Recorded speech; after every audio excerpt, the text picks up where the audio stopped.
Hello, in this tutorial, I'll show you how to view someone's calendar in Outlook. So do you need to schedule a meeting or just want to check when your colleague is available? I'd like you to know that Outlook lets you view other people's calendars if they've shared them with you. The first thing I'd like you to do is to open your browser and go to outlook.live.com and sign in with your Microsoft account. From your inbox, locate the left side navigation panel and click on Calendar. Click on the calendar icon and that's it. This opens the full calendar view in Outlook Web.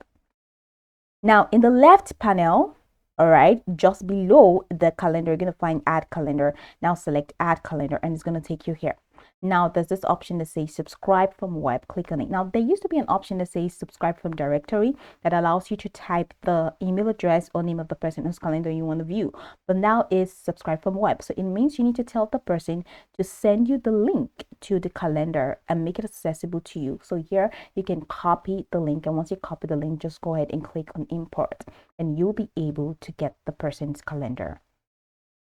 Okay, so if the person has shared a calendar with you, it's going to be easier for you to have access and you'll be able to access the person's calendar. Now, if you can't see their calendar, you need them to share it with you. Like I said, they can do this by going to their calendar, clicking share, entering your email, choosing permissions level and clicking share. And then they copy the link. And once they copy the link, they give it to you. You come over here and click on the link and click on import, and it is automatically imported into Outlook where you can get that done. And there you go.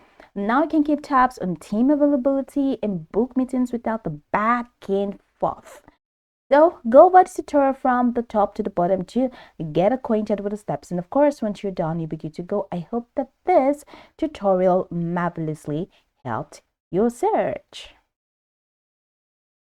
And also, another thing that you can do, bonus tip, is to click on upload from file. Now, once you click on upload from file, you can import events from .its file by dragging it here or by browsing this computer.